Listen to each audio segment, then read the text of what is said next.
tanto para la parte de la nutrición como la alimentación saludable, no es solamente lo que yo como, sino las cantidades que como, cómo lo como, en qué forma está balanceada mi dieta. Entonces, toda esa parte hace una parte importante en lo que es la alimentación saludable.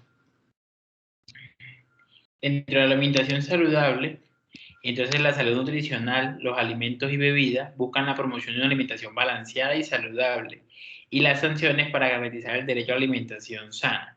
Entonces, si ustedes, bueno, eso lo vamos a ver nosotros posteriormente en lo que es la parte, el componente nutricional del plan decenal, pero siempre se trata de que tengamos una alimentación sana en todos los ámbitos de la vida.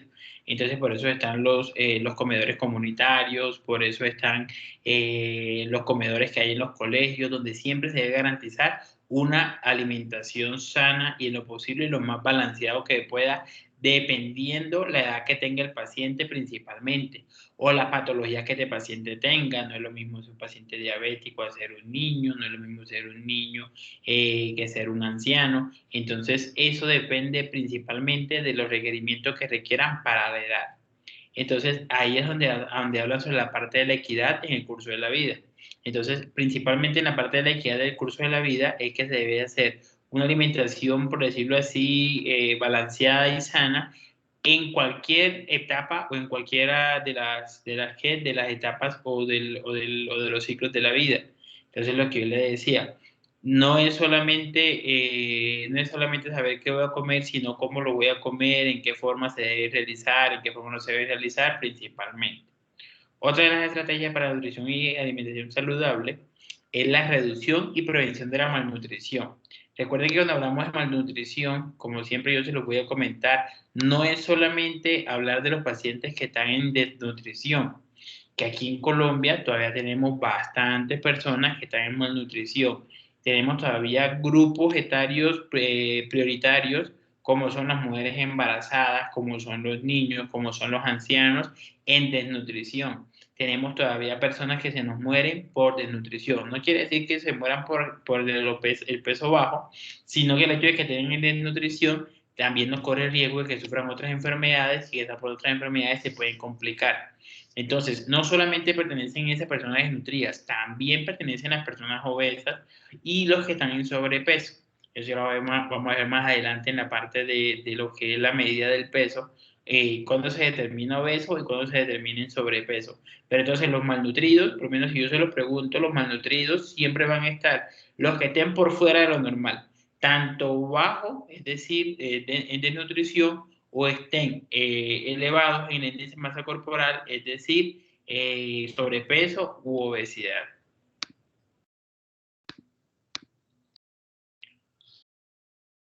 Otra de las estrategias es el control de riesgos sanitarios y fitosanitarios de los alimentos.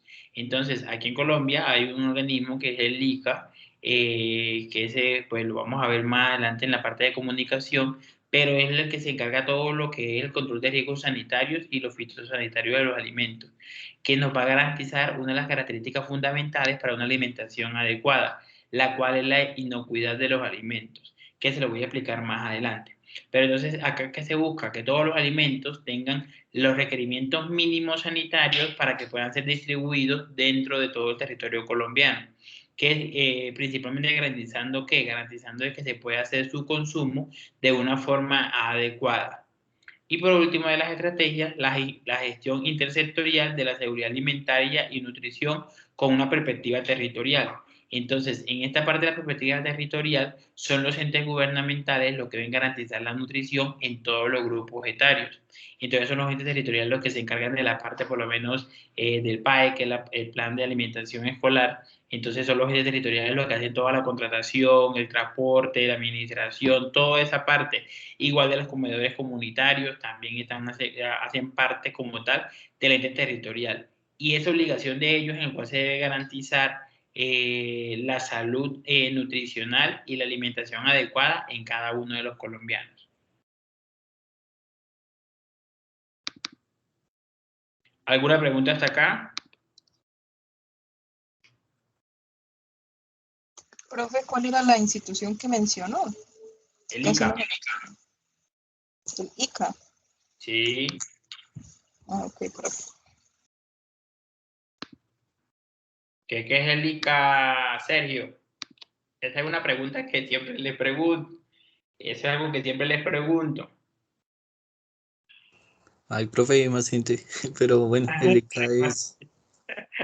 Entonces no se confunden y siempre tenganlo presente. Ahorita no se lo voy a preguntar en esta materia, pero sí en comunicación sí se lo pregunto. El ICA es el Instituto Colombiano Agropecuario. Entonces, ¿qué pasa? Que ellos regulan la parte de alimentos. Entonces yo siempre les coloco Instituto Colombiano de Alimentos, Instituto Colombiano, bueno, varias formas de glosar la sigla. Y ese es el Instituto Colombiano Agropecuario.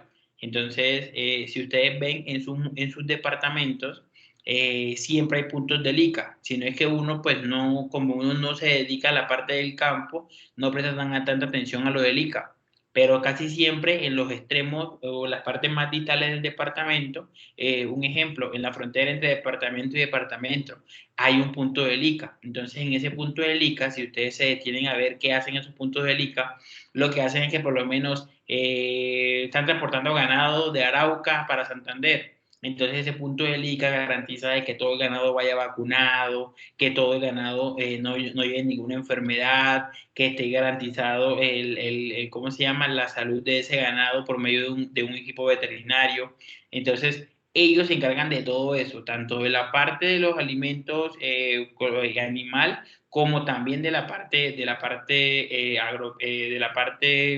de alimentos como vegetales, tubérculos, todo eso. Entonces ellos vigilan que por lo menos las fincas tengan todos los alimentos o todo lo que ellos siembren estén libres de plaga, que no esté transportando ningún tipo de hongo, que no esté transportando ningún tipo de parásito que le pueden dar a las plantas. Entonces, esa inocuidad la garantiza como tal aquí en Colombia el ICA. Por eso es que por lo menos cuando exportan, cuando importan un producto alimenticio de otro país, entonces tiene que cumplir los parámetros del ICA o si no, no puede ingresar al país.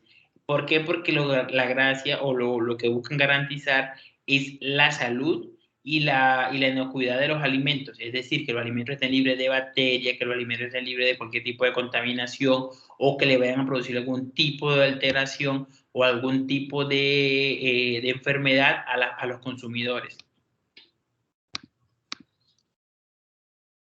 ¿Listo? Entonces, una de las partes fundamentales en la nutrición en Colombia, y esto también lo hacen a nivel mundial, es la parte de la lactancia materna. Entonces, la lactancia materna es la forma natural de alimentar al bebé con el alimento producido por la madre, conocido como leche materna. Tiene beneficios que no van a poder ser reemplazados por ninguna leche. Entonces, eso es algo muy importante que nosotros tenemos que explicar a las personas. Por lo menos hay personas de altos estratos sociales que tienen, por decirlo así, mitos o ¿cómo se llama? O creencias sobre la lactancia. Entonces, que si lactan van a perder deseo sexual, que si lactan se le van ¿cómo se llama? Alterar las mamas como tal, que si lactan se le va a colocar las mamas feas, que si lactan se le van a caer las mamas. Entonces, todos esos mitos son tal cual, unos mitos. Entonces, no va a producir ninguna alteración en la parte de la madre y más bien la lactancia materna las protege de por lo menos cáncer de cuello uterino, se protege por medio de la lactancia materna.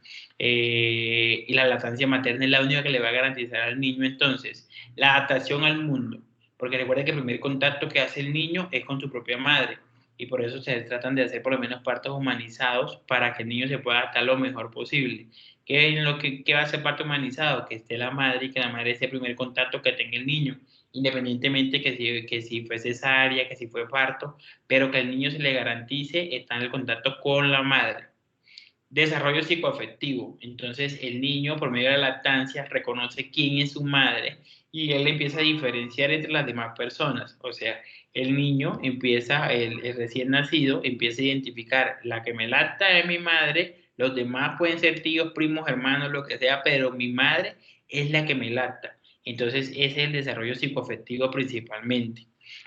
Protege de enfermedades infecciosas. Entonces, o sea, muchas de las que nosotros llamamos, por decirlo así, llamamos defensas, que son inmunoglobulinas, que tiene la madre, se pasan por medio de la lactancia a recién nacido.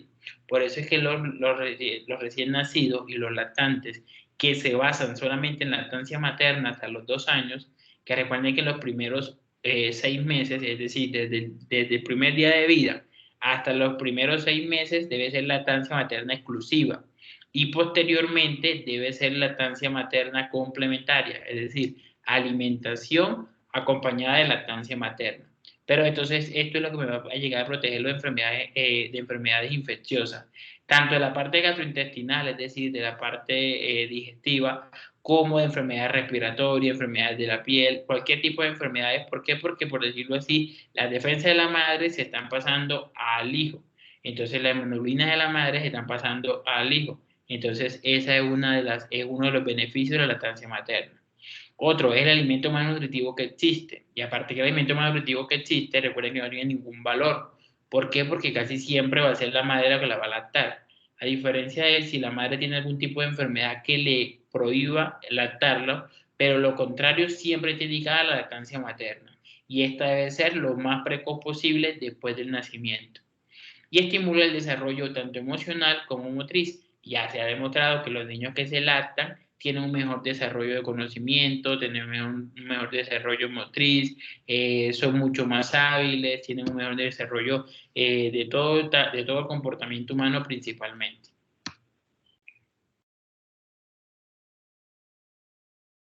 Eso. Entonces, entre la alimentación saludable, encontramos que es aquella que satisface las necesidades de energía y nutrientes en todas las etapas de la vida, considerando su estado fisiológico y la velocidad de crecimiento. Entonces, lo que yo les decía anteriormente, no es lo mismo la dieta que se le debe dar a por lo menos a un niño, el cual él debe quemar mucha más energía, en el cual se le pueden dar cierto porcentaje de carbohidratos, cierto porcentaje de grasas, de proteínas, para que lo pueda caminar, lo pueda eliminar en energía. A diferencia de un abuelito, un ejemplo de 80 años, en el cual por lo menos el porcentaje de proteínas debe ser un poquito elevado, pero el de carbohidratos debe ser lo más disminuido posible. Entonces, eso es una de las cosas que deben diferenciar en los grupos etarios y en su estado fisiológico. La alimentación saludable también promueve el suministro de nutrientes de la madre al feto. Entonces, recuerde de que la alimentación, la primer patrón de alimentación saludable, ¿cuál viene siendo? La lactancia materna. Otra, promueve la práctica de la lactancia materna, que es la primera alimentación que debemos tener todos los colombianos, independientemente si son ricos, pobres, de cualquier clase social, de que si la madre trabaja, no trabaja. La única forma de que no sea la lactancia materna el primer alimento de un recién nacido es que la madre tenga alguna contraindicación que tenga VIH, alguna contraindicación que tome medicamentos que no se pueden dar en la lactancia.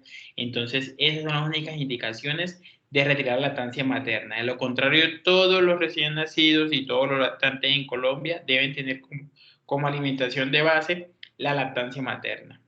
Y la alimentación saludable incluye alimentos ricos en nutrientes y la alimentación complementaria adecuada. Entonces, la alimentación complementaria es lo que nosotros comemos todos los días. Y en los lactantes, es posterior a los 6 meses, es lactancia más alimentación complementaria. Entonces, que se le hace papillitas de papa, de todos los sabores. ¿Y cómo se hace esa alimentación complementaria? De forma progresiva. Entonces, por lo menos, le dan a probar al lactante, le dan a probar zanahoria. Entonces, debe comer zanahoria más o menos de 5 a 7 días hasta que él tolere el sabor. Esa es la única forma adecuada de poder garantizar la nutrición adecuada a ese niño. ¿Por qué? Porque si él, por lo menos, si le damos primero los sabores dulces, eso te lo van a dar en fisiología, el sabor dulce opaca los demás sabores que podemos percibir por medio de la lengua o de nuestras papilas gustativas. Entonces, ese hecho de que el sabor dulce opaque los demás sabores, si yo le doy al niño primero los sabores dulces, es decir, le doy compota de pera, compota de manzana, entonces el niño no va a querer comer los demás productos de una dieta balanceada. Entonces no va a comer verduras, no va a comer vegetales, no va a comer tubérculos principalmente. ¿Alguna pregunta hasta acá? Sí, profe, en cuanto a lo de la lactancia, cuando es contraindicado y no hay forma de suministrarle leche materna, ¿cómo se hace para medio solventar los nutrientes y aquellas vitaminas que pasan de la leche al bebé? Depende, Harold. si estamos en una ciudad grande, como por lo menos Cúcuta, en el cual Cúcuta es uno de los, ¿cómo se llama? Es uno de los líderes en lactancia materna en Colombia. Recuerden que Colombia es uno de los líderes en lactancia materna en el mundo. Entonces Cúcuta tiene actualmente un banco de leche materna. Entonces, ¿qué es un banco de leche materna? Personas que producen leche materna, por decirlo así, de más, porque no todas las personas producen la misma cantidad. Entonces, esas personas que producen leche materna de más donan la leche y esa leche se conserva a unas ciertas temperaturas y se le suministra a los niños que no se les puede hacer la lactancia. Pero eso es hasta cierto punto. Casi siempre que se hace, se le inicia fórmula, se le da fórmula de inicio. ¿Qué pasa con esos niños que tienen fórmula de inicio? Primero, no van a tener la protección que garantiza la leche materna. Entonces, por eso, por lo menos, lo de la idea del banco de leche materna, que es como si fuese un banco de sangre, pero con leche materna, o sea, sería todo un éxito. ¿Qué pasa? Que de pronto las personas que donan, o sea, que están donando el producto, que están dando la leche materna, no tienen como esa adherencia a que, o sea, todos los días ellas van a ir a donar. Entonces, ahí es donde hay una limitante. Pero sí se le garantiza que por lo menos la mamá está hospitalizada, entonces se le puede garantizar la lactancia materna por medio de donadores de leche materna a ese recién nacido mientras la mamá sale de su proceso. Entonces eso pasa mucho cuando las mamás pasan por lo menos a la unidad de cuidados intensivos. Entonces el niño no se va a poder lactar. Entonces se le garantiza realizando ¿cómo se llama? Realizando la utilización de estos bancos de leche materna. Si no se puede, si estamos por lo menos en un municipio pequeño o estamos en alguna ciudad que no tiene ese sistema, entonces casi siempre iniciar fórmula de inicio, Harold, hasta los 6 meses. Y posterior de los 6 meses se le sigue con fórmula, con leche de fórmula, con dieta complementaria y se le va disminuyendo la fórmula de leche, la fórmula y se le va aumentando la dieta complementaria principalmente. ¿Listo, Harold? Sí, profe, gracias. Profe, una pregunta. Dime, Magali. Por ejemplo, o sea, no sé si es verdad, pero dicen que cuando el niño está enfermo se ve reflejado en la leche de la mamá, porque dicen que bueno, como que los nutrientes o bueno, los componentes de la leche como que se refuerzan para que al niño se le pase la enfermedad. ¿Eso es verdad? No, eso es mentira. Ah, ok, profe, gracias. O sea, la leche materna sí puede variar los nutrientes o sí puede variar el porcentaje de nutrientes que ella tenga, pero solamente es por la característica que tenga la alimentación de la madre principalmente. Entonces, por lo menos la madre puede, un ejemplo, puede tener alguna enfermedad que le altere la producción de la leche materna o puede tener alguna enfermedad que produzca mucho más leche materna. Entonces, ahí sí se altera. Pero de ahí a que el niño, o sea, el estado de salud del niño me altere la leche materna, no pasa. Pero entonces sí es importante que la madre, o sea, por lo menos que la madre tenga todos los cuidados mínimos, que la madre no se nos enferme, porque entonces por lo menos hay algunos antibióticos que contraindican la leche materna. Entonces lo ideal es que la madre esté en todo su proceso de la lactancia esté lo mejor posible. Igualmente es importante que nosotros como médicos le expliquemos a la madre cómo es la técnica adecuada para que ella dé la lactancia materna. Igual es que ustedes lo van a ver más adelante en pediatría, pero entonces somos nosotros los que podemos involucrarnos de que esa lactancia sea garantizada. Por lo menos hay muchas madres que dicen, pero es que eso es un potecito de leche. Cuando el bebé nace es un potecito de leche cada no sé cuántos días, cada 6, 7 días. Pero entonces si uno le dice a la mamá, que por donde nos duele todo, que por el bolsillo, por la economía, entonces si uno le dice a la mamá, cuando él tenga 4 meses, se va a tomar un pote de leche en 4 días. Entonces si usted le da, por lo menos, si le dan a un niño una fórmula que sea costosa, por lo menos similar, por lo menos Enfagrón, o sea, esas son leches que terminan siendo costosas. Entonces, esa mamá o ese papá solamente en la fórmula del niño se puede gastar 600,000 pesos mensuales. Entonces, eso es lo que uno debe tratar como de inculcar a la madre para que la madre se incentive a utilizar más la lactancia materna y garantizarle o explicarle que la única alimentación que le va a mejorar la calidad de vida a ese hijo va a ser la lactancia materna. Entonces, muchas personas creen que es mentira, pero al menos las personas, uno le dice, es que mire, si usted le da lactancia materna no se va a enfermar. Entonces, las personas siempre dicen, pero que va a tener que ver una cosa con la otra. Pero sí tiene que ver, porque es que por medio, y solamente veámoslo en el mundo animal, si la mamá en una camada, la mamá se muere, casi todos por lo menos si son cachorros o todos los animales que nacieron de esa camada, casi siempre se mueren todos. ¿Por qué? Porque la única que le va a garantizar, así yo le dé la mejor leche del mundo, así yo le tenga los cuidados veterinarios que le voy a tener, pero hay alta posibilidad que los hijos de una madre que se muera, que no le da lactancia, por lo menos hablando por lo menos del ganado o hablando de los perros, si la madre se muere, inmediatamente los cachorros seguramente también se van a morir. Entonces, ¿por qué? Porque también le garantizan la protección contra múltiples enfermedades solamente la lactancia. Entonces, por eso es que una de las, o sea, por eso es uno de las cosas que uno siempre debe reforzar es la lactancia materna. ¿Listo? Entonces, ya para terminar la parte de la alimentación saludable, vamos a hablar sobre las características de una alimentación saludable. Dentro de las características de una alimentación saludable, siempre nos vamos a basar de que debe ser una alimentación completa. ¿Por qué una alimentación completa? Porque a mí no me sirve un ejemplo. Hay personas que van al gimnasio y hacen una dieta a base de agua. Agua. Y toman agua de lo que quiera. Agua, no sé, de productos verdes, agua de unas aromáticas que me vendieron, aguas de tal cosa. Obviamente, el estómago va a sentir la sensación de estar pleno, o sea, de plenitud, pero no se están teniendo los nutrientes que esa persona va a necesitar. Recuerden que nosotros funcionamos con energía, eso ustedes lo van a ver más adelante. Entonces, por eso es importante que nuestra dieta esté balanceada. ¿Qué es balanceada? Que tengamos proteínas, grasas, carbohidratos, vitaminas, minerales, agua y fibra.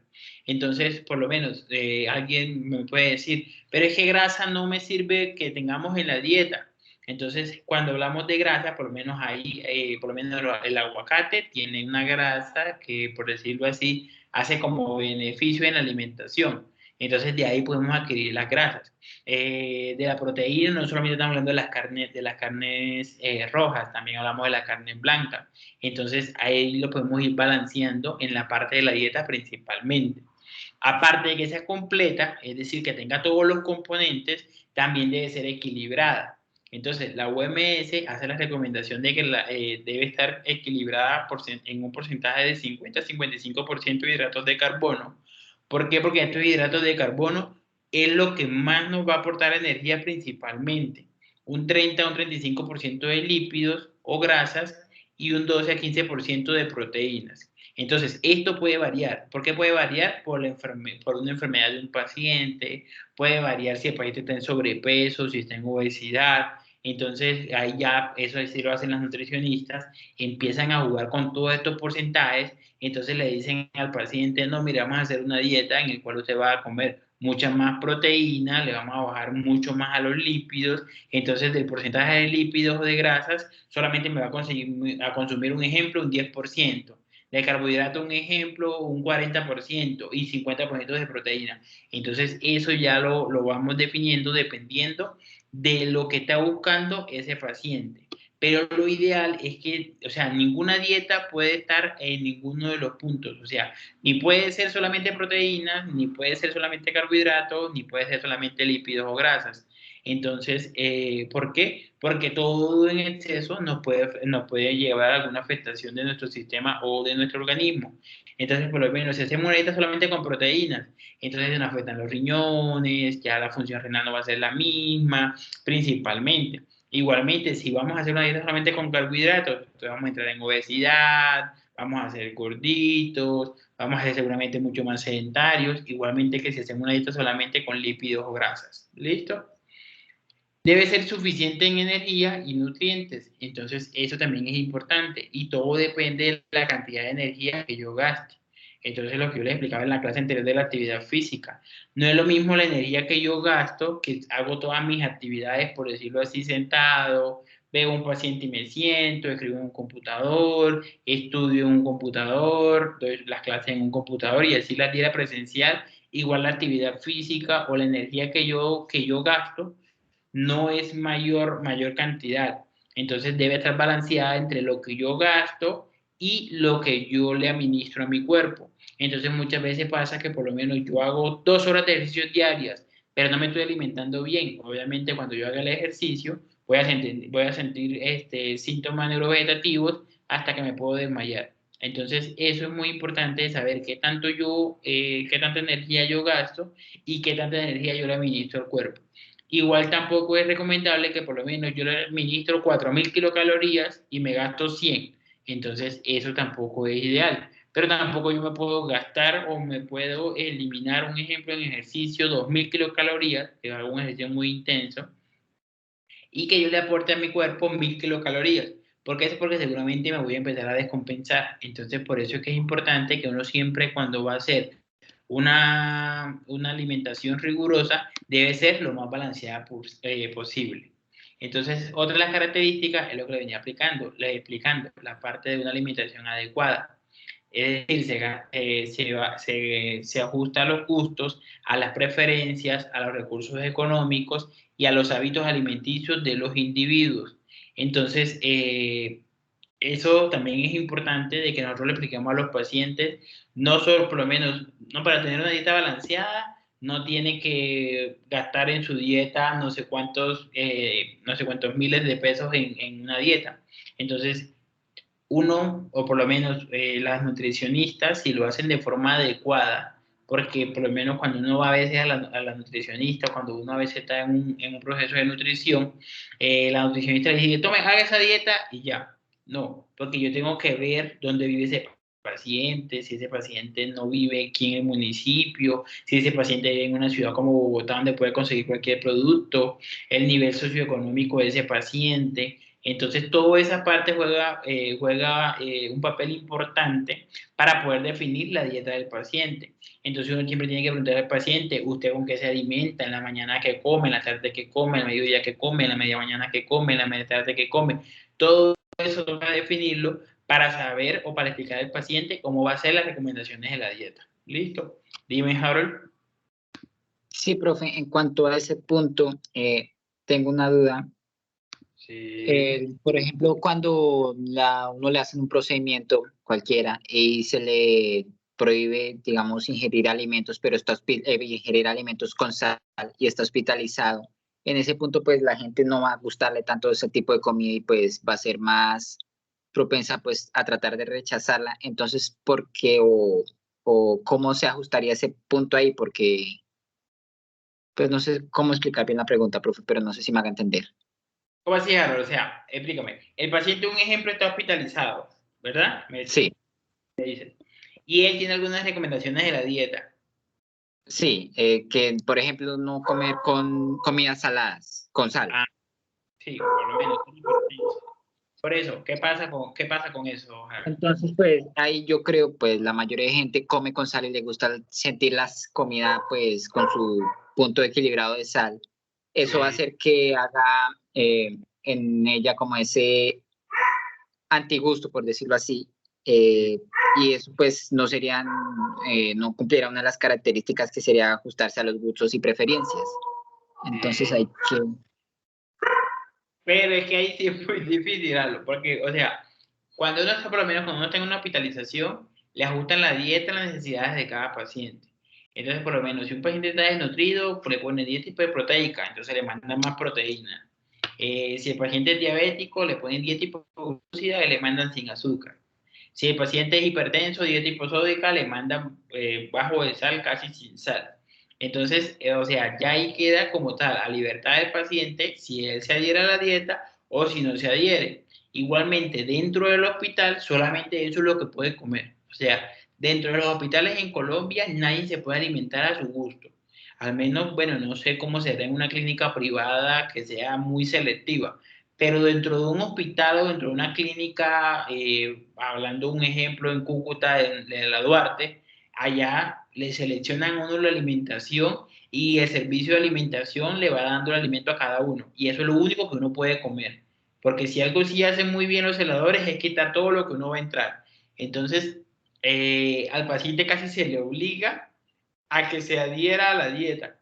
Esa no es como tal la recomendación, porque mire cómo lo dice el ministerio, que debe ser ajustado a sus preferencias. Pero mientras está en el servicio de hospitalización o cuando uno está en un servicio de hospitalización, se le debe garantizar de que él tenga la dieta que requiere para su enfermedad. Entonces, un ejemplo, si le hacen una cirugía, no sé, de vesícula, entonces una dieta hipograsa, entonces nada de grasa. Entonces, no es que a mí no me gusta todo con grasa, no, porque se le debe garantizar primero la salud del paciente y después sí los gustos que él tenga por alimentación. ¿Listo, Harold? Sí, profe, pero pues, o sea, siguiendo con mi ejemplo, en ese punto pues hay más formas de sazonar la comida, entonces, ¿por qué no se hace como ese equilibrio sin tener que recurrir pues a la sal? ¿Cómo así, Harold? No dije no te entiendo esa parte. Pues a ver si soy capaz de explicarme bien porque pues tengo la idea un poco eh, nublada. O sea, la comida pues se sabe que no puede llevar sal por su estado físico, por su condición de salud. Pero pues creo yo, pues no soy cocinero, no sé cocinar muy bien, pero hay ciertos sazonadores naturales que pues no intervienen en ese estado físico que se le pueden agregar a las comidas para mejorarlas, porque pues esos procesos no se hacen. Sí. Pues, Harold, mira que esto sí existe. Por lo menos una vez estaba en una charla de nutrición. Hay lugares, por lo menos en Medellín, donde le hacen la comida a los pacientes dependiendo a los gustos preferidos que ellos tengan.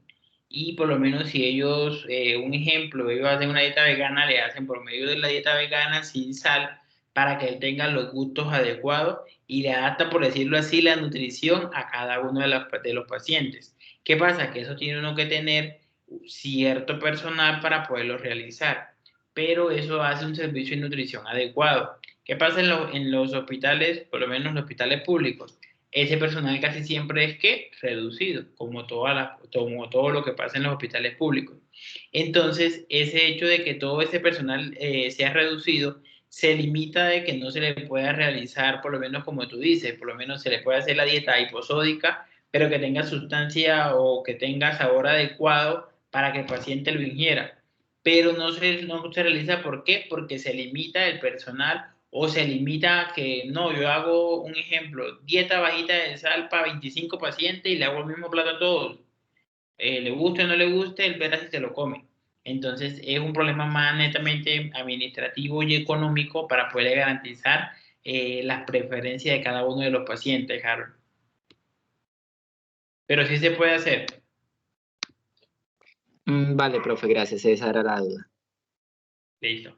Y por última característica es la inocuidad de los alimentos. Entonces recuerden que la inocuidad de los alimentos es que los alimentos estén libres de cualquier tipo de gérmenes o cualquier tipo de alteración que me pueda producir una enfermedad o no pueda comprometer o no pueda comprometer la integridad de las personas. Entonces, un ejemplo, si uno no está comiendo una dieta que esté balanceada. O sea, uno está comiendo una dieta que esté balanceada, pero esa dieta no es inocua, eso va a hacer que no haga parte de una alimentación saludable.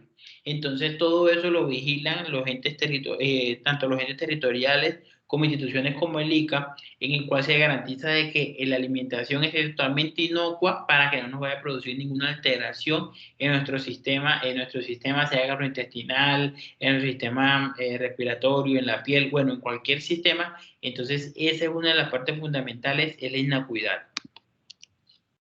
¿Listo? ¿Alguna pregunta hasta acá?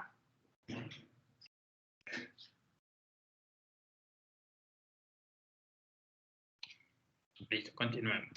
Entonces, ya vimos dos partes fundamentales, que es la alimentación saludable y la actividad física. Pero después de esto encontramos lo que es la prevención del consumo de tabaco. Entonces, recuerden que el tabaco, se lo voy a mostrar ahorita en una pequeña imagen que no lo vamos a leer, pero sí lo van a tener presente. De todos los daños que puede causar el tabaco en nuestros diferentes sistemas, tanto en el sistema respiratorio, digestivo, en la piel, enfermedades metabólicas, cáncer, todo eso nos puede producir el tabaco.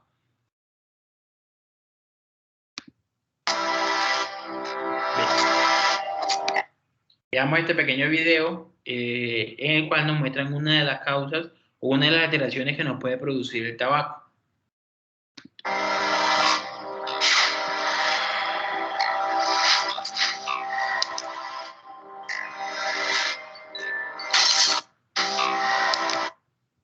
Este es uno de los temas que más preocupa a los hombres y por lo menos por acá uno se le puede enfocar a los hombres para que ellos dejen de tener esa adicción al tabaco, porque como vamos a ver más adelante, en sí el tabaco produce adicciones. Entonces, ese hecho de que por lo menos se produzca infertilidad, tanto en los hombres como en las mujeres, y en los hombres puede producir impotencia sexual, es algo que podemos utilizar a nuestro favor de tratar de que las otras personas o tratar de que nuestros pacientes disminuyan el consumo de tabaco principalmente.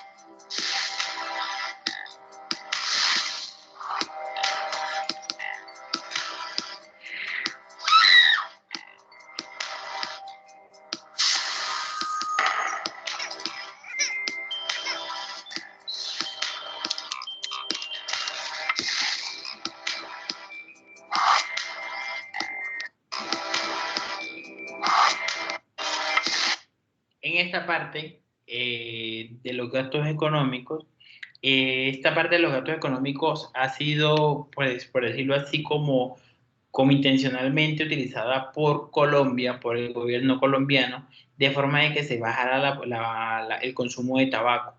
¿Qué hicieron? Le aumentaron los impuestos a todos los productos derivados del tabaco. Eso fue, no me acuerdo hace cuántos años, pero le aumentaron los impuestos a todos los productos derivados del tabaco, en el cual lo que hacían era disminuir el porcentaje de personas que gastaban o que compraban los productos con nicotina principalmente. Pero ¿qué ha pasado? Que la persona de pronto no consume la misma cantidad que de antes, porque un ejemplo, si antes una cajetilla costaba 1.500, ahora vale 3.000, pero igual siguen consumiendo tabaco.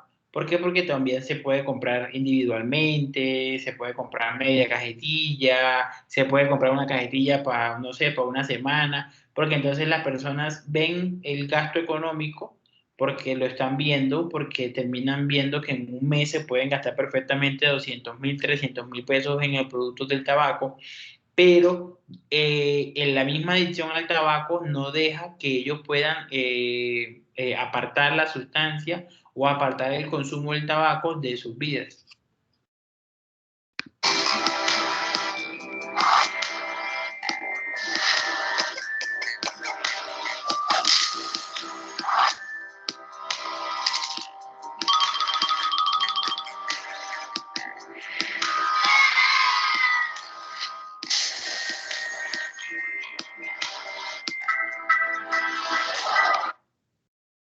Entonces, esas normas y leyes permisivas es algo que el gobierno ha tratado de, o sea, cada vez son más las leyes que van en contra de la parte del tabaco.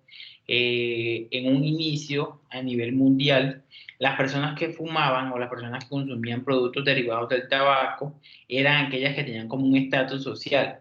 O sea, el hecho de que, por lo menos, si fumaban tabaco, antes vendían como tal el tabaco, lo vendían puro, sin filtro, sin nada de eso que trae la parte de los cigarrillos.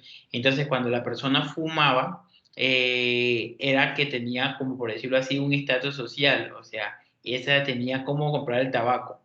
Eso ha venido disminuyendo y por lo menos ya se supone que las áreas libres o por lo menos los parques, los restaurantes, muchos bares, deben ser libres de tabaco. Y por lo menos si uno va a un ejemplo a un hotel, el hotel debe tener habitaciones para fumadores y habitaciones para no fumadores. Entonces ahí le preguntan a uno, una habitación para fumador o para no fumador. ¿Por qué? Porque lo ideal es de que nadie se enferme por la culpa de otra persona. Entonces, ¿qué pasaba anteriormente? ¿O qué pasa todavía en algunas familias? mi papá fuma, mi mamá no fuma, pero mi mamá se enferma de los pulmones, mi mamá le da cáncer, a mi mamá le dan migrañas dolorosas. ¿Por qué? Porque mi mamá es una fumadora pasiva. Entonces, ese fumador pasivo adquiere todos los, ¿cómo se llama? Los efectos adversos del tabaco, tal cual como la persona que fuma. Entonces, por eso es tan importante que se crean espacios libres de humo y lo ideal, como dice el video, es de que por lo menos si uno fuma, no hacerlo delante de los niños, no hacerlo delante de una persona que no consume tabaco. ¿Por qué? Porque yo le voy a afectar la vida, le voy a afectar su salud, le voy a afectar su integridad. Entonces ya vamos a ver más adelante cuáles enfermedades produce el tabaco. Pero entonces ese hecho de que yo fume por lo menos delante de los niños puede incitar a que los niños fumen y también puede incitar a que los niños sientan como esa necesidad de ver qué pasa con el consumo del tabaco principalmente. ¿Listo? Dime, Harold. ¿Es verdad, profe, que los fumadores pasivos pueden llegar a tener mayor riesgo que un fumador activo? Sí, ¿verdad? Ya. Porque si tú miras el proceso, Harold, si tú miras el proceso de cómo fuman, entonces la persona inhala por decirlo así, producto que se produce el cigarrillo, hablando del cigarrillo, la persona inhala los productos del cigarrillo, pero también, o sea, sí se hace el cambio en la parte respiratoria, pero también elimina desechos. Entonces, ese hecho de que elimine los desechos tiene más riesgo el fumador pasivo que en sí que el fumador activo.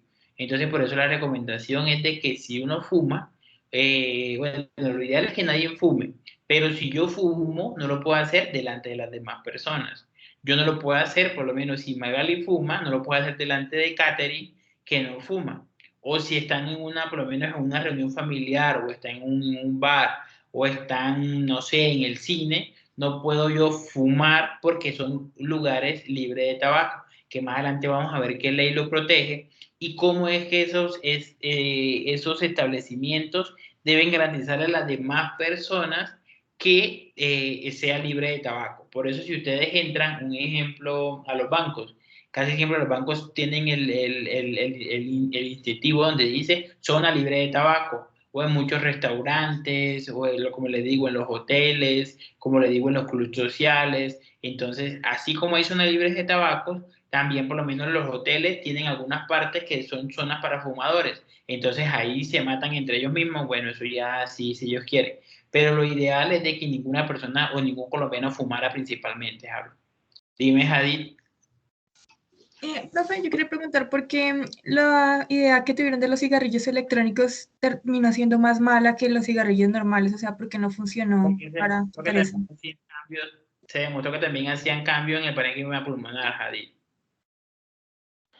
Profe, lo que pasa también con los cigarrillos es que, por ejemplo, una persona que es adicta a los cigarrillos, pues sí, compra los cigarrillos y eso ya traen su porcentaje de nicotina. Entonces lo que pueden hacer con los cigarrillos electrónicos es meterles ay, ¿cómo se llama eso? Una bombita, bueno, el recargable, el recargador ese, sí, el cargador. Y pues le meten más porcentaje de nicotina. Entonces por eso termina siendo una peor solución. Ah, sí. Pero igual también producen, o sea, también producen los mismos efectos como tal de la nicotina, Jadid. Bueno, señor, gracias. Sí, Jadid.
Entonces, en la parte del tabaco, lo mismo que decíamos en la parte de la actividad física. Entonces, primero tenemos que empezar nosotros por no consumir productos de tabaco, principalmente para que posteriormente sea nuestra familia, para que posteriormente sea las demás personas. Entonces, un ejemplo, no es ético o no es profesional de que nosotros como médicos lleguemos con olor a cigarrillo a una consulta o hagamos una consulta en urgencias y tengamos el olor tan característico que es al tabaco. Entonces, lo primero que tenemos que hacer, o lo primero que se debe hacer para que esto funcione, es dejar nosotros como médicos o como próximos médicos tener esa adicción al tabaco principalmente. Para esa adicción al tabaco, el gobierno nacional, por medio del ministerio, creó varias estrategias, en las cuales la primera es porque fumas. La segunda es la dependencia, la necesidad irrefrenable del individuo de consumir la sustancia, en este caso el cigarrillo. Y esta puede ser física, psíquica o social, ya se les explico próximamente. La otra es que es el síndrome de abstinencia y la otra es recomendaciones para dejar de fumar. En estas recomendaciones para dejar de fumar es la parte más importante, de forma de que es una de las, o sea, sí se puede dejar de fumar, pero se hace todo el proceso y puede hacer una abstinencia como si usted fumara por lo menos marihuana, si fumara, si tuviese dependencia a la cocaína o igualmente al alcohol. Entonces, a pesar de que por lo menos el cigarrillo es uno de los productos que más se consume, o el tabaco es uno de los productos que más se consumen a nivel mundial, el producto legal que más se consume en todo el mundo es el alcohol. Entonces, primero viene el alcohol y posteriormente sí viene el tabaco. Entonces, ¿por qué fumas? En esta parte de por qué fumas, la nicotina, la nicotina que se encuentra en el cigarrillo es la responsable de producir dependencia. Entonces, siempre debemos de enseñarle a nuestros pacientes que así como una persona lo puede perder todo por adicciones, como por lo menos a la cocaína, la heroína, bueno, las diferentes sustancias psicoactivas, también puede perderlo todo por la dependencia al cigarrillo o por la dependencia al tabaco. Entonces, el cigarrillo cumple con todos los criterios de una sustancia para ser considerada como droga. ¿Por qué? Porque produce un consumo compulsivo por la tolerancia, es decir, necesidad de aumentar la dosis para sentir el mismo efecto. Entonces, eso pasa de que por lo menos una persona hace un consumo social. ¿Qué es un consumo social? Que tiene que fuma solamente cuando sale, solamente cuando van a jugar, solamente cuando está en su círculo social principalmente, pero en su casa no fuma. Pero entonces él posteriormente ya lo va a añadir de que fuma todos los días, pero un cigarrillo. Posteriormente fuma todos los días, pero 3 cigarrillos. Posteriormente fuma 6, 9, 10, hasta 20, hasta 25, hasta 30 cigarrillos al día. Entonces, entre más cigarrillos nos fumamos al día, es mayor el riesgo de que nos produzca cambios a nivel de nuestros diferentes sistemas el consumo del tabaco. Entonces, por eso es que hace como un efecto de una droga, porque se va aumentando la tolerancia y eso va aumentando el consumo. Por eso ustedes ven de que por lo menos su abuelo fumaba, entonces él cuando era joven se fumaba 2 cigarrillos, estaba bien, pero ya cuando tenía 40 años se fumaba 2 cajetillas de cigarrillo, o sea, 40 cigarrillos. Entonces, eso es lo de la parte de la tolerancia. El otro es que produce dependencia y por último que produce un síndrome de abstinencia. Entonces, mire que tiene todas las características para ser una droga. Por eso es que se debe tratar de evitar el consumo del tabaco. Y no es tanto tratar de evitar el consumo del tabaco, sino tratar de que también lo evite nuestro círculo social o que lo evite nuestros familiares directos o nuestro núcleo familiar. Entonces, la dependencia es la necesidad irrefrenable del individuo de consumir la sustancia, en este caso el cigarrillo. Entonces hay una dependencia física. La dependencia física es aquella en la que el organismo se habitúa a recibir nicotina. En esta dependencia física, las personas piensan que por lo menos si no consumen tabaco, entonces no van a poder comer, no van a poder realizar ninguna actividad física adecuada, o se le va a alterar cualquier se le va a alterar cualquier síntoma o cualquier hallazgo en su cuerpo porque dejó de fumar. Entonces son aquellas personas que presentan síntomas desagradables, que esos síntomas desagradables ya vienen convirtiéndose como tal en una abstinencia. Entonces sufren de ansiedad, sufren de insomnio, todo por no tener contacto directamente con el tabaco. La dependencia social, el día de necesitar la sustancia para realizar alguna actividad. Entonces, actividades ya son actividades físicas o actividades diarias, como son caminar, como son ir a trabajar, como son comer, como son leer un libro, como son ver un programa de televisión. Entonces, si no consumo tabaco, no puedo realizar ninguna de esas actividades porque mi sistema supuestamente no me va a dejar. Entonces, esa ya es una dependencia psíquica. Y la dependencia social es cuando hay un consumo de cigarrillo solamente cuando es la parte de reuniones o la vinculación grupal. ¿Qué pasa de esta vinculación grupal? Casi siempre se hace por nuestra red o por nuestro círculo social. Entonces, un ejemplo, voy a una fiesta, en la fiesta están 10 personas, todos fuman, entonces yo como para incluirme en el círculo social también fumo. Pero de esas 10 personas, todas nada más fuman cuando salen a la, ¿cómo se llama? Cuando salen a la fiesta.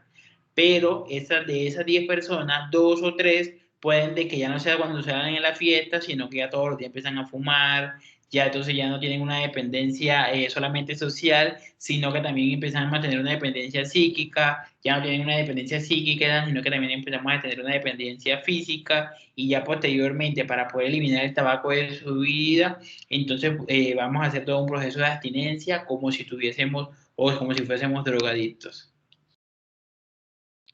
Y ahí es donde entra la parte del síndrome de abstinencia. Entonces, el síndrome de abstinencia se caracteriza por la aparición de una serie de síntomas y signos con los cuales el organismo del fumador responde ante la falta de estos. Estos síntomas y signos casi siempre concuerdan con la parte de, como si fuese unos episodios de ansiedad. Entonces ya la persona pierde el apetito, le produce insomnio, irritabilidad, dificultad de concentrarse, disminución de la frecuencia cardíaca, depresión, ansiedad, deseo de fumar, aunque también puede producir algunos síntomas como dolor de cabeza, cansancio, mareo, debilidad, fatiga, hasta náuseas puede producir la abstinencia. Entonces, esta abstinencia es lo que debemos tratar de evitar, de no llegar uno hasta ese punto. O sea, de no llegar a tener uno una dependencia física que pueda desarrollar posteriormente una abstinencia secundaria al tabaco. ¿Alguna pregunta hasta acá?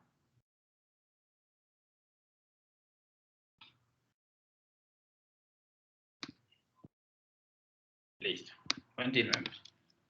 Entonces, el Ministerio de Salud nos hace unas recomendaciones para dejar de fumar. Esas recomendaciones están incluidas muchas de las recomendaciones que también están dadas en los otros estilos de vida saludable. Entonces, como preferiblemente frutas, verduras, jugos, quesos, sopas suaves. Evite comer todo tipo de carne, fritos, enlatados, salsas picantes, alimentos muy salados o muy condimentados. Entonces, aquí entra en la parte de la nutrición. Igual, bebe entre comidas abundantes zumos, jugos de frutas ricas en vitamina C como los cítricos o agua 8 veces al día como mínimo. Evite consumir licor y café, porque recuerda que estos son estimulantes y los estimulantes hacen que uno pueda recaer en el consumo de cualquiera de las sustancias. Entonces, esta recomendación del licor y el café está dada para todas las sustancias. Entonces, por lo menos si yo, un ejemplo, consumo cocaína, entonces una de las recomendaciones es no tener consumo ni de licor ni café porque esto me puede hacer otra vez al consumo de cocaína. Tener siempre a mano algo para picar o masticar. Ojo con el peso, como fruta, zanahoria, chicle sin azúcar principalmente. ¿Esto para qué? Para mejorar o para disminuir la ansiedad que nos puede producir el dejar de fumar o el dejar de tener contacto con los productos del tabaco. Cambie de rutina, empiece a hacer ejercicio físico regularmente. Practique algún deporte preferiblemente acuático, utilice el sauna, el turco y reciba masajes de agua. Entonces, ese hecho de que hagamos actividad física nos disminuye principalmente el riesgo de que volvamos a presentar adicciones al tabaco o al menos el hecho de que lo podamos disminuir en su consumo. Otra de las recomendaciones es mantener sus manos permanentemente ocupadas, artes manuales, expresiones artísticas, jardinerías o dedicarse a los trabajos diarios de cada una de las personas. En su tiempo libre, procure hacer actividades satisfactorias relajantes, aprenda a relajarse y a superar el momento crítico, inspiraciones profundas. Otra de las recomendaciones es repase continuamente la lista de razones para no fumar y los beneficios que ha obtenido desde que dejó de fumar. Entonces, un ejemplo, si era, como yo le decía, un hombre y sufría de impotencia, ¿cuál fue uno de los beneficios? Que ya el paciente no está sufriendo de impotencia. Entonces, eso se lo debe tratar uno de recalcar de forma de que la persona no vuelva a fumar principalmente. Recuerde que los síntomas desagradables al dejar de fumar duran aproximadamente 15 días únicamente. Entonces, uno siempre tiene que hacerle como una espera al paciente o tratar como de impulsarlo, de que tolere esos 15 días para que pueda demorar cierto tiempo sin consumir productos del tabaco. Entonces, esa es una de las recomendaciones y eso es lo que tenemos que tener nosotros claro como personal de la salud para poder mejorar el contexto de fumar de cada uno de los pacientes. ¿Alguna pregunta hasta acá?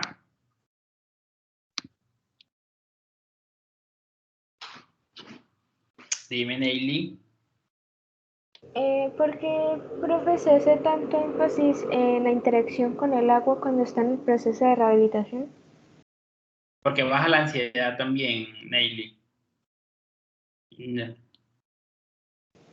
Ah, ok, profe. O sea, lo que siempre tratan, una de las recomendaciones principales en la parte de lo del consumo de cualquier sustancia, no solamente del tabaco, sino de cualquier sustancia, siempre tratar de bajar la ansiedad. Entonces, por lo menos, no tomes café, ¿por qué? Porque me va a aumentar más la ansiedad. Haga ejercicio porque me va a disminuir, ¿qué? La ansiedad. Haga ejercicios acuáticos porque me va a disminuir la ansiedad. Y por lo menos esto lo utilizan mucho en los niños que sufren de enfermedades mentales, también utilizan mucho la parte de las actividades acuáticas principalmente, Neil.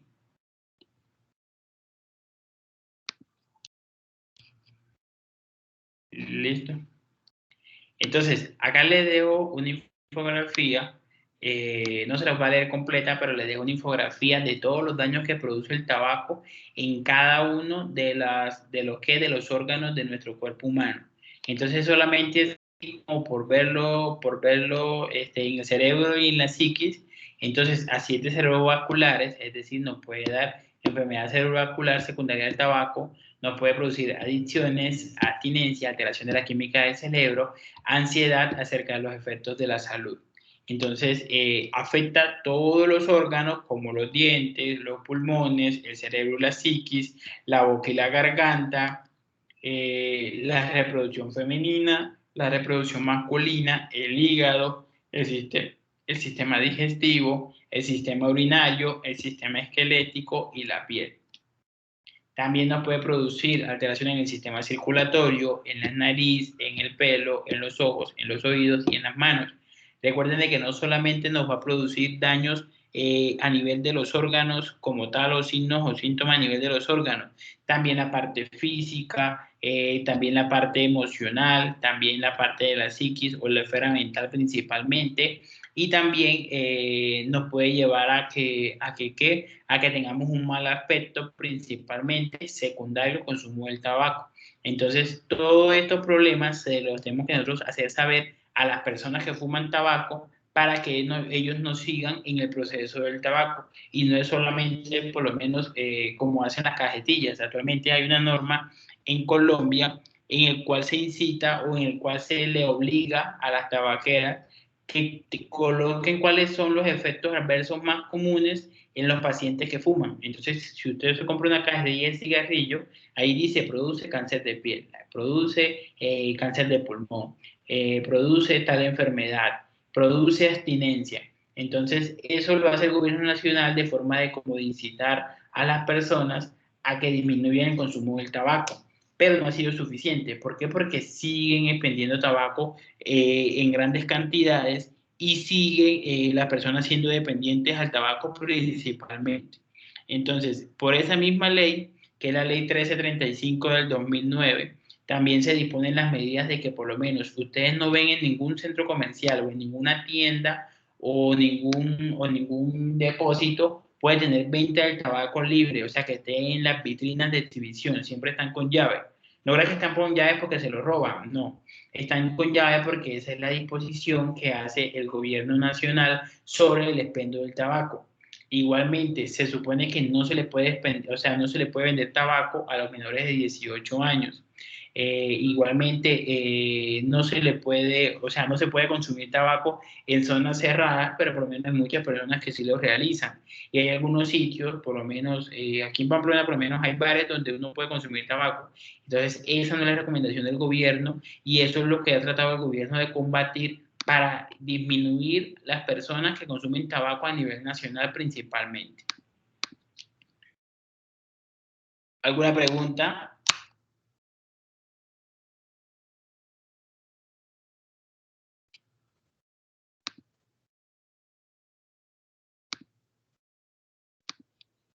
Listo. Entonces, peso saludable. Dentro del peso saludable, este va muy relacionado con ¿qué? Con la actividad física y va relacionado con todo, porque con todo que lo hemos hablado anteriormente. Con la actividad física, porque si uno tiene una adecuada actividad física, va a tener un peso saludable. Si uno tiene una alimentación balanceada, va a tener un peso saludable. Y si uno no consume tabaco, va a tener un peso saludable. Recuerde que está relacionado con la obesidad del tabaco. Entonces, ¿qué vamos a medir para un peso saludable o qué vamos a tener en cuenta para un peso saludable? Principalmente el índice de masa corporal y la medida o la circunferencia de la cintura. Entonces, dentro del índice de masa corporal, ¿cómo se calcula? Se calcula por medio del peso en kilogramos sobre su estatura al cuadrado. Entonces, un ejemplo, si una persona mide 1,70, entonces es 1,70 al cuadrado va a 2,89.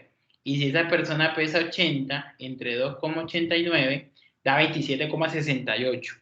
Entonces, en este hecho de que el paciente pesa 27,68, ¿en qué grupo estaría de los valores que yo les estoy dando acá?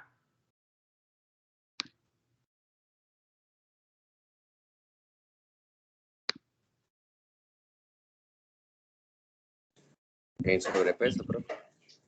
Estaría en sobrepeso ahora, exactamente. Entonces, ¿qué debemos buscar en ese paciente que está en sobrepeso? Que él llegue a su peso ideal. Entonces, como norma básica o así clara, nosotros siempre debemos tener el peso aproximado a lo que tenemos de la diferencia de los centímetros después del metro. Entonces, si yo mido 1,58, debo pesar máximo 58. Eso es para tener un índice menor de 25. Pero entre menor peso tenga, va a ser mucho mejor porque va a tener menos riesgo de llegar a sobrepeso. Entonces, por lo menos, si yo mido 1,68, debo pesar máximo ¿cuánto? 68. Si yo mido 1,72, debo pesar máximo 72. No es la norma siempre exacta, pero siempre ustedes tenerlo más o menos en referencia para garantizar el peso adecuado a cada uno de los pacientes. Aunque ya eso lo hacen los sistemas. Uno siempre coloca el peso y la talla en el sistema de la historia clínica y el sistema dice cuánto tiene el índice de masa corporal. Pero entonces, dentro de los índices de masa corporales, ¿cómo son las medidas o cómo se hace la medición? Si está menor de 18,5, corresponde a bajo peso o a delgadez, que hasta cierto punto también puede llegar a ser desnutrición. Si está entre 18,5 y 24,9, va a estar en un peso saludable. Es decir, aquí deben estar todas las personas para poder prevenir las enfermedades que se producen por la obesidad. Si su índice de masa corporal está entre 25 y 29,9, va a estar el paciente en sobrepeso. Y si el paciente tiene un índice de masa corporal mayor de 30 o de 30, va a estar en obesidad. Esta obesidad ya ahí empieza a clasificarse obesidad tipo 1, tipo 2, tipo 3, bueno, dependiendo del grado de obesidad que el paciente tenga. Pero lo importante es poder diferenciar si el paciente está en bajo peso, si está en un peso saludable, o si está en sobrepeso, o si está en obesidad. Todo lo que no esté en el peso saludable es malnutrición. Tanto el bajo peso, como el sobrepeso, como la obesidad. Y otra de las medidas de peso saludable es la circunferencia de la cintura. Entonces, esta circunferencia de la cintura tiene un valor en la parte de riesgo cardiovascular. Es decir, si mi cintura mide más de lo que normalmente debe medir, eso que es un indicativo de que yo tengo alto riesgo cardiovascular. Entonces, si es mujer y tiene una medida de cintura mayor a 80, o si es hombre y tiene una medida de cintura mayor a 90. Entonces, ¿cuándo tiene riesgo cardiovascular la medida de la cintura? En las mujeres cuando mide más de 80 y en los hombres cuando mide más de 90. Entre mayor circunferencia de cintura tenga, mayor riesgo cardiovascular tengo. O sea, tengo más probabilidades de que me den enfermedades cardiovasculares, de que me dé diabetes, de que me dé osteoartritis o que me dé algún tipo de cáncer. Recuerden que la obesidad está relacionada con múltiples tipos de cánceres principalmente. Entonces, una persona con sobrepeso u obesidad tiene un mayor riesgo de presentar enfermedad cardiovascular, diabetes, tanto en el aparato locomotor como osteoartritis y algunos tipos de cánceres principalmente. Entonces, ¿qué garantizamos o qué debemos garantizarle a cada uno de los pacientes? Que tengan un peso saludable, que es un índice de masa corporal entre los 18.5 hasta los 25 principalmente. Recuerden que este peso saludable solamente está dado para las personas que son mayores de 18 años. Los menores de 18 años tienen unas curvas de crecimiento que nos permiten decir si está en un peso adecuado o si está en desnutrición o si está en sobrepeso o si está en obesidad. Los menores de 18 años. Y los mayores de 18 años, como todos nosotros, o la mayoría de nosotros, entonces siempre es con índice de masa corporal, en el cual se va a garantizar el peso adecuado. Y a pesar del índice de masa corporal, aparte del índice de masa corporal que vamos a tener en cuenta, el perímetro de la cintura. Entonces, en las mujeres, si es mayor de 80, ya es para riesgo cardiovascular, y si es mayor de 90 en los hombres, es para riesgo cardiovascular. Entonces, esos son los parámetros de un peso saludable. ¿Alguna pregunta hasta acá?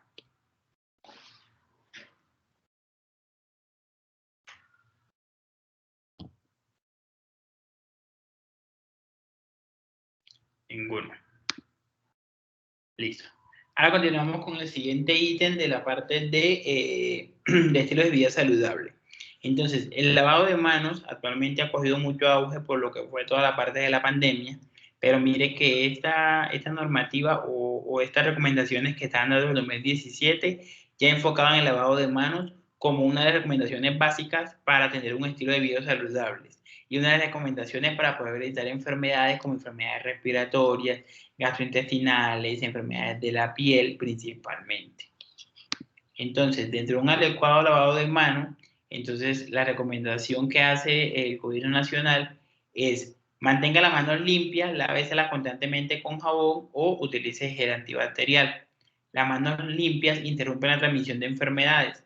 Entonces, esto es muy importante. Por lo menos, si yo tengo una enfermedad gastrointestinal y yo tengo el germen en las manos, y yo por lo menos saludo a alguien de mano, entonces le puedo pasar esa enfermedad gastrointestinal a la otra persona.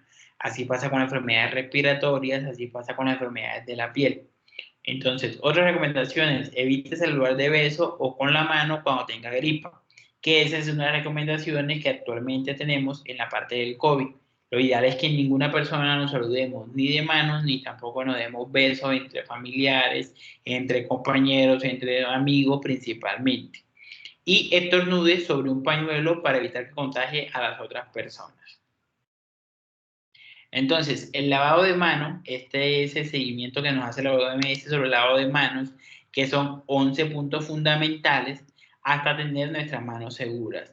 Entonces, la OMS nos hace las recomendaciones de cómo mojar las manos, cuándo utilizar el jabón, cómo frotar las palmas de las manos, cómo frotarse las manos, cómo frotarse las palmas de las manos, cómo frotarse los dorsos de los dedos, cómo frotarse los movimientos circulares por los pulgares, cómo frotar las puntas de los dedos, cómo enjuagar las manos con agua, cómo secarse las manos, cómo cerrar la llave y cuando las manos están totalmente seguras. ¿Para qué todo este protocolo de lavado de manos? Es principalmente para interrumpir la cadena de transmisión de enfermedades diarreicas agudas, de neumonías, de enfermedades de la piel, de enfermedades de los ojos y de parasitismo intestinal. Recuerden que aparte de las neumonías también están las enfermedades respiratorias, como por lo menos el COVID también incluye en las enfermedades respiratorias. ¿Alguna pregunta de lavado de manos?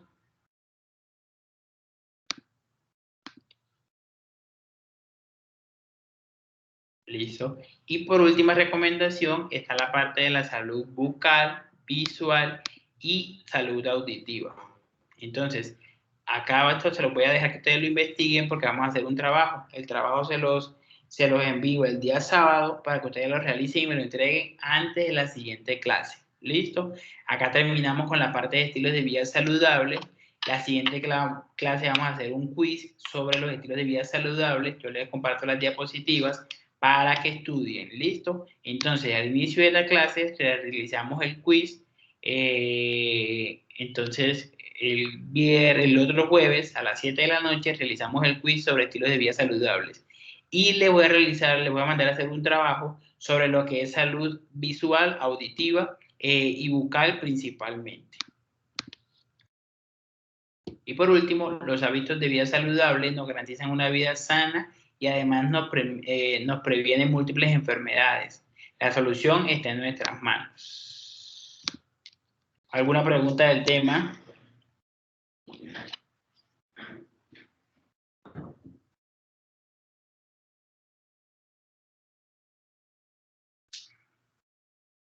Ninguna, muy claro todo. Entonces, la próxima clase todos me sacan 5 en el quiz. Mentira. Entonces, el quiz lo vamos a realizar por el Classroom. Igual, pues, como vamos a hacer quiz el miércoles, de comunicación, entonces ya saben, ya van a saber cómo se realiza. ¿Listo? Yo les creo la clase de Classroom. Ustedes se conectan a Classroom, hacen el quiz. Son 5 puntos, tienen 8 minutos para realizarlo. Todo con las cámaras encendidas. Recuerden, para la próxima semana, las clases que tienen quiz, todo con las cámaras encendidas, para que lo tengan presente y no me salga por allá Jorge. Profe, es que mi cámara no me sirve desde esta mañana. Entonces, por favor, todos tienen que tener la cámara encendida para poder realizar el quiz. Yo les envío el trabajo sobre salud visual, bucal y auditiva para que me lo realicen y me lo entreguen la próxima semana. Y la próxima semana seguimos con el contenido programático. ¿Listo? ¿Alguna pregunta? No, profe, gracias. Listo, bueno, que estén muy bien. Entonces nos vemos la próxima semana, continuamos con los temas y recuerden que tienen quiz al inicio de la clase. Listo, profe, está bien. Listo, profe, hasta luego. Muy bien. Gracias, Muchas profe. Hasta luego. Hasta Gracias, luego, profe, hasta profe, luego. que esté bien. Hasta luego. Gracias, profe. No hay nada.